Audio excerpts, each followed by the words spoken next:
Welcome back to Sleepy Chronicles. Tonight, we're asking why you couldn't have handled medieval women. We begin not with a queen or a warrior, but with a young bride standing in a doorway, holding a ring of iron keys that suddenly weigh more than they should. Lie back and get comfortable. If you enjoy quiet voices and slow history, take a moment to like and subscribe. It costs nothing and means a lot. Let us know where you're listening from tonight. We'll take it from here. Elgiva of Marlow was 16 when her mother-in-law pressed the household keys into her palm and closed her fingers around them without a word of instruction.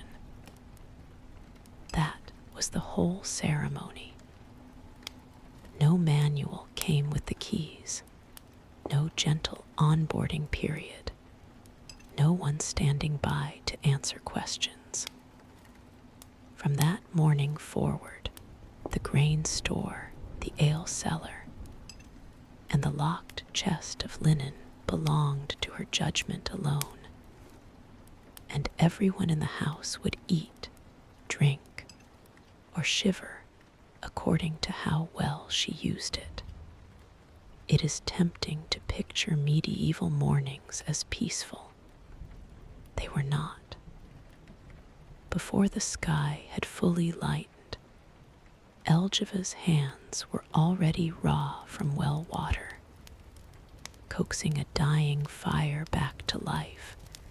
With kindling, she had split the night before precisely, because a cold hearth at dawn meant a cold house all day.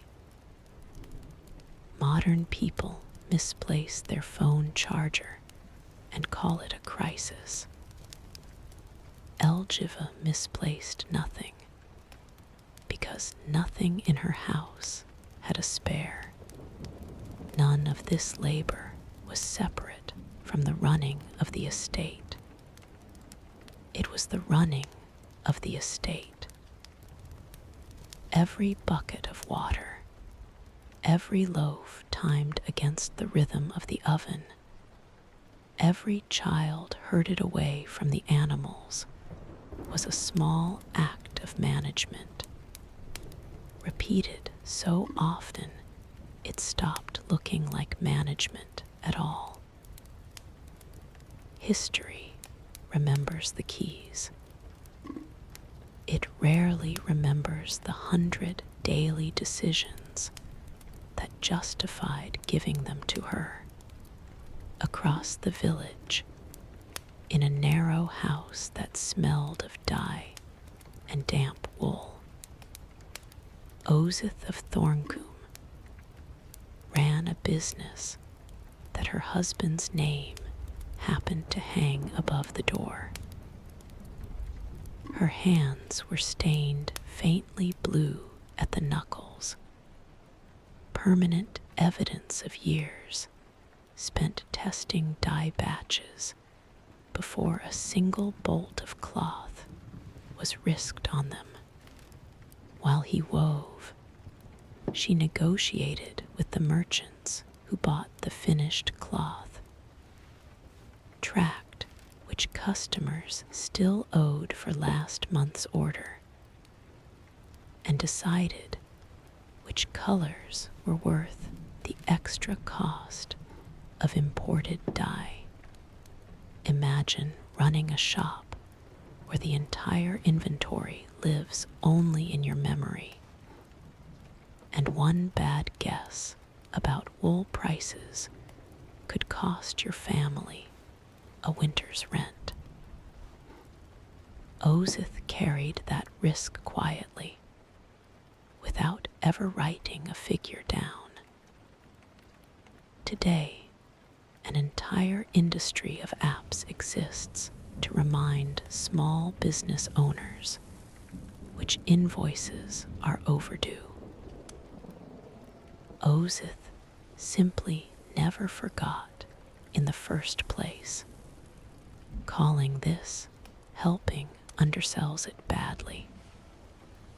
She could, and often did, run the shop entirely alone for weeks while he traveled to buy raw wool, and returned to find the accounts tighter than when he left. The business did not pause because he wasn't in it. It simply had one manager instead of two, and nobody outside the family noticed the difference. Back at Elgiva's house, the keys had already sorted her days into categories no calendar app would recognize. Which of the goats was due to birth before the week was out? Whether the cider left fermenting in the cellar had turned, and how many more nights the last of the salted pork could safely stretch before it spoiled. None of it was written anywhere.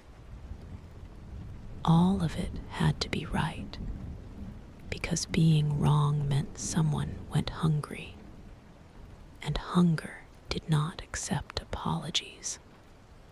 There is a certain kind of exhaustion that comes from constant, invisible competence, the kind nobody applauds because nobody notices it happening. Elgiva was tired most days by the time the sun was fully up, and considered that entirely unremarkable. Her mother-in-law had lived the same exhaustion for 30 years before her, and would have found the idea of resting before the fire was fully banked faintly absurd. A stranger passing through Marlow that year, full of opinions about how much easier his own life ran back home, would have found Elgiva politely unimpressed, and a bucket already waiting in his hands before he'd finished the thought. Not out of rudeness. The well simply did not fill itself, and from the day she took the keys, excuses had become the one thing this particular house had no room to store. Wilfreda of Ashdown sat by her fire most evenings with a distaff in her lap, more from habit than need, while half the village found some reason to knock before dark. Nobody arrived by accident. They came because Wilfreda had buried a husband, outlived 2 of her children, and could still recall, without pausing to think, exactly how much barley the village had harvested 9 winters ago, and which family had quietly borrowed grain from another that year and never quite repaid it. Nobody had asked her to remember any of this. It simply stayed, the way useful things tend to stay in a mind that has nowhere else to store them. There was no ledger for most of what Wilfreda carried. No book listed which herbs eased a fever without also souring the stomach, or which well ran foul in a dry summer, or which of the younger wives had married well, and which had married in haste, and were now quietly paying for it. That entire archive lived behind one pair of pale, watchful eyes, and a voice that rarely rose above a murmur, yet was consulted by half the village, whether they admitted it or not. Wilfreda's authority never came from a title. Nobody appointed her the village's memory. She simply outlasted enough winters that forgetting stopped being an option, and people noticed that asking her was faster and usually more accurate than guessing themselves. A single bad guess about which debts were already settled could start a feud that lasted years. Wilfreda's memory prevented more of those than anyone ever thought to thank her for. Across the green, a much younger woman was doing her own kind of accounting. Isolde of Penhale, a sharp-eyed girl who chewed the inside of her cheek whenever she was thinking hard, was watching a young tanner court her with careful compliments and an easy smile, and finding both pleasant and entirely beside the point. What she actually wanted to know could not be flattered out of him. Whether a promise from him meant anything by the following week, whether the other men in the village respected him or merely put up with him, and whether a debt left with him stayed unpaid until somebody else quietly covered it. There was no discreet way to look any of this up. No profile to scroll. No photographs curated to flatter him. Isolde's information came from decades of village memory, and a good deal of it lived inside Wilfreda's head. One quiet conversation at the well told her more than a month of his compliments ever could. Imagine trying to present your best self to someone whose neighbors have already told her everything, including the year you promised to fix your uncle's cart, and somehow never did. That was the tanner's actual situation, whether he realized it or not. Charm bought him an introduction.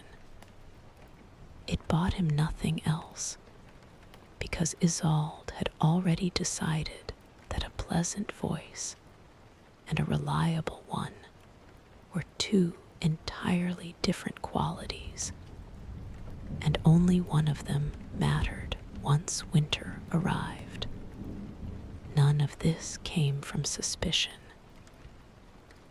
Isolde had simply watched enough marriages in Penhale to know precisely what an unreliable husband cost a household, and none of that cost was ever measured in feelings. It was measured in unrepaired fences, in animals lost to neglect, in a wife quietly absorbing consequences that were never hers to create. Charm had never once mended a roof. Wilfreda, for her part, had opinions about the tanner, and did not keep them especially private. She remembered his father's habits rather too clearly, and made a point of mentioning them within earshot of anyone considering the son. It was not cruelty. It was the same instinct that made her remember the barley harvest, information existed to be used, and pretending otherwise struck her as a waste of a perfectly good memory. By the time Isolde made her decision, she had not been persuaded by a single clever sentence the tanner said. She had been persuaded by a pattern, gathered patiently over months, the way medieval judgment usually worked. A confident smile might open a conversation in Penhale. It was never going to close one, not with Wilfreda's memory sitting 3 houses down and perfectly willing to correct the record. Neither woman thought of herself as remarkable. Wilfreda considered her memory the ordinary furniture of a long life. Isolde considered her caution common sense, the kind any woman would apply before tying her future to a man's promises. And yet between them, they held something no institution in the village could replace. A working record of who could be trusted, built from nothing but attention and the refusal to forget what actually mattered. Ediva of Marlow had been a widow for exactly 9 days when the first tenant arrived at her door asking who would be collecting the autumn rent.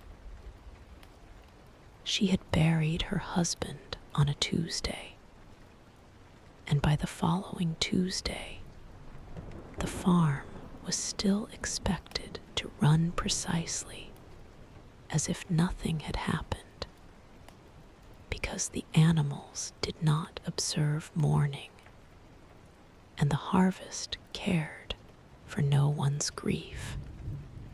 Nobody sat Ediva down to explain how any of this worked.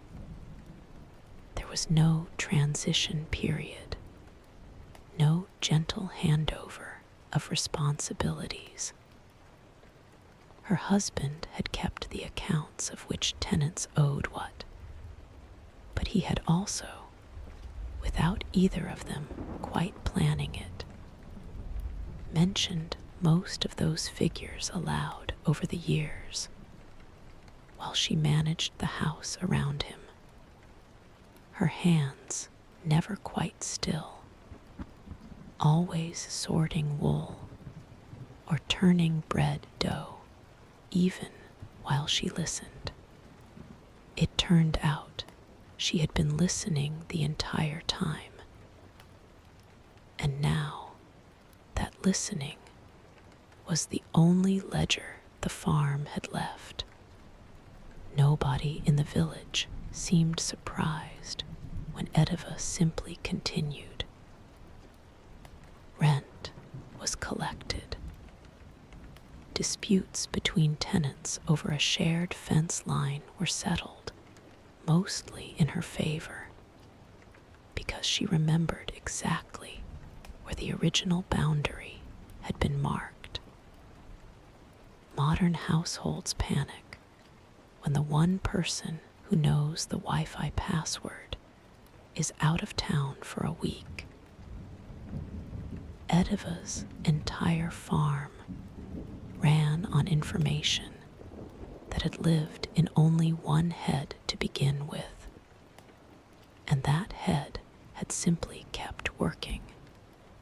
What nobody expected was that 2 tenants, assuming a widow would let old debts quietly lapse, tried exactly that within the month, and found themselves repaying not only the grain, but the extra she now charged for the inconvenience of asking twice, a day's ride away.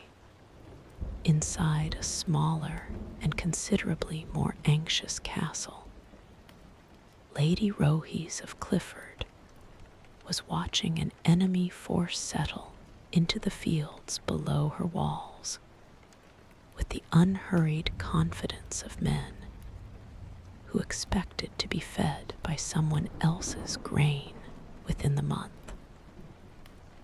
Her husband was 3 days south with the main levy and had left her with a garrison of exhausted men, a granary that needed rationing immediately, and absolutely no time to send for instructions. She did not wait for permission to act, because there was no one left to give it. Supplies were counted and divided into strict portions before anyone else had thought to ask. The wounded were moved to the driest rooms. Picture standing on a cold stone wall at midnight, 40 frightened faces waiting for you to say something steadying, with no one behind you to correct the decision if it turned out wrong. When 2 soldiers began arguing loudly enough to unsettle the men around them, she walked the wall herself, voice flat and unhurried, until the talking stopped, not because she carried a sword, but because everyone on that wall understood exactly who was still thinking clearly. Nobody had trained Rohys for this particular morning, not formally, not in any way she could have named. Modern emergency planning fills entire manuals with procedures for exactly this kind of crisis: checklists, chains of command, backup contacts. Rohys had none of that. Only years of watching her husband manage the estate, while she was assumed to be simply keeping house. What the garrison had not expected was that she knew the granary's true countdown to the last sack, a figure her husband himself had gotten wrong at the season's start. And it was her correction, not his original tally, that kept the rationing honest enough to last. Edива had absorbed her farm's accounts the same quiet way, by paying attention for years to a task she was never officially assigned, until the day it became entirely hers. What both women shared was not courage in the dramatic sense the chronicles usually reward. It was the far less celebrated skill of simply continuing when continuing was the only option available. Neither had time to be frightened in any way that showed. Fear was a luxury that required someone else to hold the household together while a person indulged it. And in both cases, no one else remained. By the time Ediva's neighbors stopped quietly wondering whether the widow could manage alone, and by the time Rohys's garrison stopped glancing toward the horizon for her husband's return, both women had already answered the question without saying a word about it. The farm ran. The wall held. Competence, it turned out, had never actually needed a husband present to function. It had simply needed someone paying attention, and there always had been. Queen Maud had been governing the kingdom alone for 4 months by the time the ambassador from the neighboring duchy finally arrived, and she received him in the same chair her husband used, wearing rings on every finger and an expression that gave away absolutely nothing. Behind her calm sat a stack of unresolved matters most rulers would have found exhausting on their own. A border dispute between 2 barons, a shortfall in the royal treasury, and now this ambassador, sent to test whether a kingdom without its king was a kingdom worth threatening. It was not. Maud had spent the morning reading through 3 years of correspondence between the 2 duchies, memorizing which grievances were genuine and which were simply leverage dressed up as principle. Picture walking into a room certain you hold every advantage, only to have a woman half your age quote your own duke's letter back to you, word for word, before you finished making your case. That was the ambassador's actual morning, when he raised the old argument about a disputed river crossing. She countered with a specific treaty clause from 11 years earlier that he clearly hadn't expected her to know, let alone recite in full. He left the meeting having gained nothing, and having learned rather more about the Queen than he had planned to share with his own duke. Nobody had assigned Maud the job of remembering 11-year-old treaties. She had simply sat in enough of these meetings beside her husband, taking in details everyone assumed she found tedious, that by the time the responsibility landed entirely on her, the knowledge was already there waiting to be used. Modern executives fly in entire teams of legal advisors before a single contract negotiation. Maud negotiated alone from memory and still came out ahead. 3 days' ride from the royal court, Abbess Godwinna was conducting a negotiation of her own, considerably less ceremonial, but arguably just as consequential. Ashfold Priory held grazing rights across half the valley, and the local lord who leased them had quietly fallen 2 seasons behind on payment, assuming an abbess would sooner forgive a debt than press a man who fought the crown's wars for a living.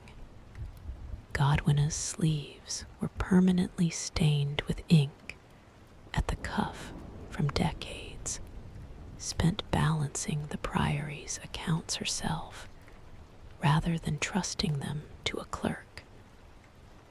And she spread 3 years of those accounts across the table now, 1 page at a time. The Lord's own steward had reported one figure for the autumn wool tax.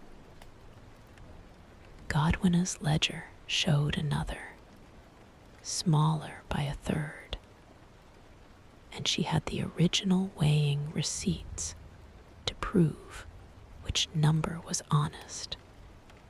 Repayment would begin at the next harvest, in full, with interest set at exactly the rate the priory charged every tenant, lord or otherwise.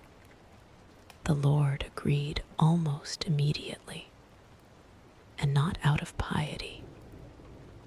He had walked in expecting a gentle religious woman easily talked past, and walked out having been quietly out-argued by someone who had clearly done this before and would clearly do it again. Modern accountants call this an audit. Godwina simply called it the same work she had done every season since the previous abbess handed her the priory's books 30 years earlier. Both women understood something that rarely made it into any chronicle written about them. That authority earned through demonstrated competence tended to outlast authority granted by title alone. Maud's husband could return to a kingdom that hadn't collapsed in his absence. Godwina's priory needed no bishop's visit to remind a lord of his debts, because the debts had already been settled in writing by a woman he had badly underestimated. Neither outcome had required anyone's permission so much as it had required someone paying close, patient attention long before the moment demanded it. By the time word of both negotiations reached the wider court, the story that spread was rarely about a queen or an abbess, and mostly about a treaty clause remembered at exactly the right moment, or a debt repaid on exactly the terms it was written. The women behind those details tended to disappear from the telling entirely, the way competence often does when nobody expects it, walking in wearing an abbess's habit or a queen's plain gray. Elgiva of Marlow was an old woman now, her knuckles swollen with decades of cold well water, when she found herself doing exactly what her mother-in-law had once done to her, closing a young woman's fingers around a ring of iron keys without a single word of instruction. Her granddaughter, 16, and visibly unsure what to do with the weight suddenly resting in her palm, looked up waiting for some explanation. Elgiva offered none, because none had ever been offered to her, and she had long ago decided the lesson meant more if it had to be earned rather than handed over with the keys themselves. That ring of keys had quietly represented an entire lifetime, though nobody watching would have guessed it from the plain, unceremonious way it changed hands. It had opened a grain store during a famine year when careful counting meant the difference between a hard winter and a starving one. It had locked a cellar during a season when a dishonest servant needed to be caught rather than merely suspected. It had never once, in 50 years, been lost, misplaced, or handed to someone unprepared to carry what came with it. Modern families argue over who inherits the good china.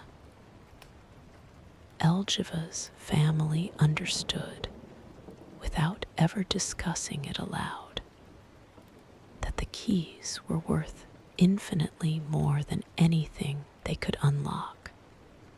A day's walk from Marlow, in the same narrow house that had once smelled of dye and damp wool, Ozith of Thorncombe sat by a window watching her daughter argue confidently with a merchant over the price of imported indigo, using precisely the tone Ozith herself had used 40 years earlier in that same doorway.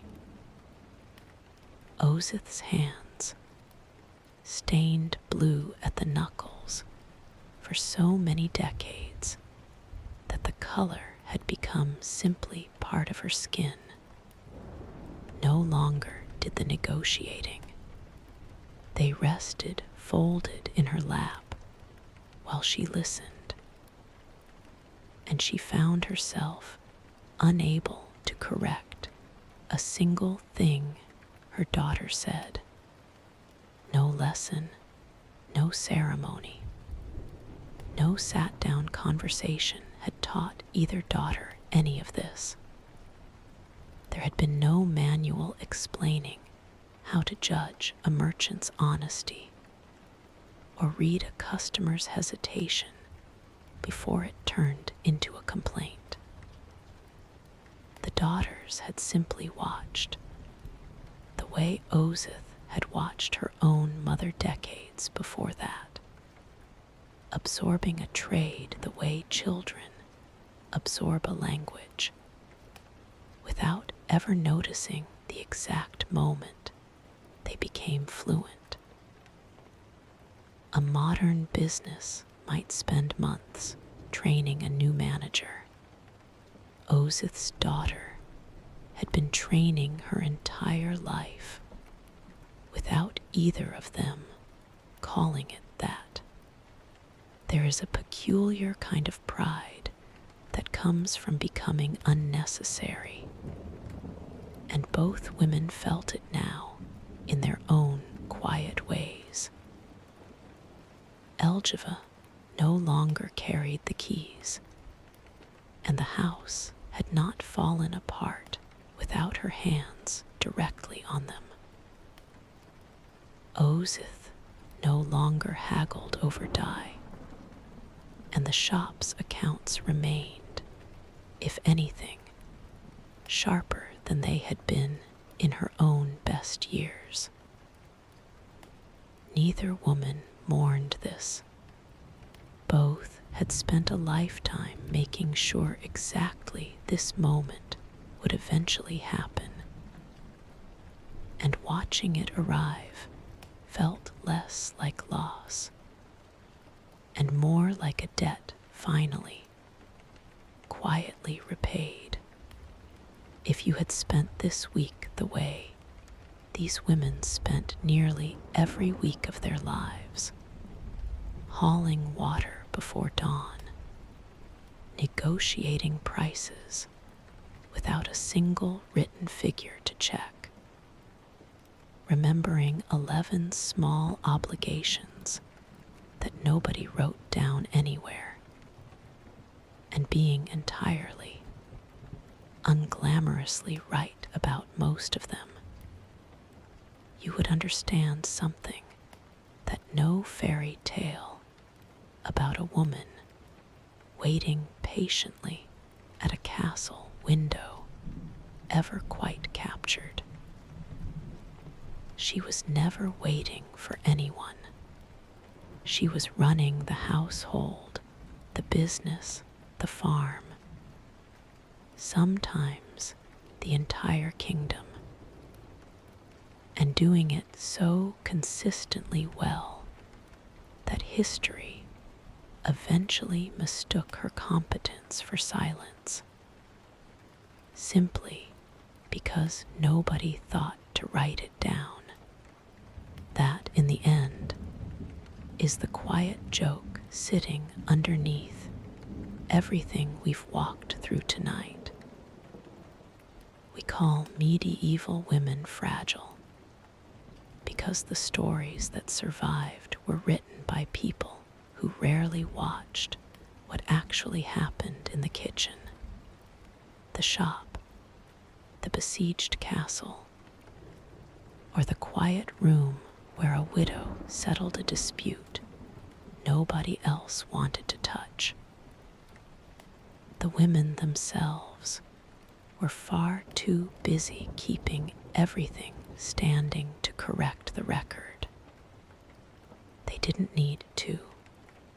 The work spoke plainly enough to anyone willing to actually look at it.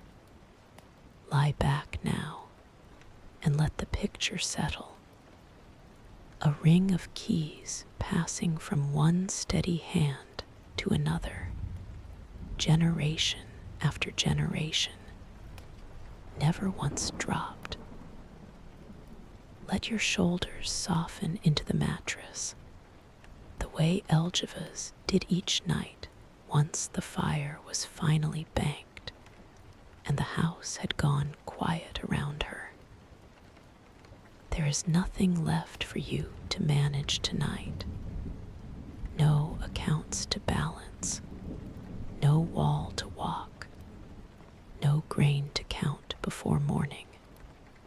Just the slow, settling weight of a day finally finished, and the knowledge that somewhere behind you, someone capable is holding everything steady until you wake.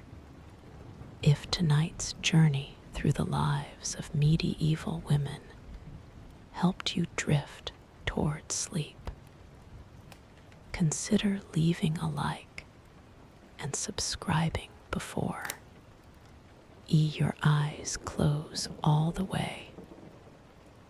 Let us know in the comments where you're listening from tonight. Sleep well. We'll be right here again tomorrow night.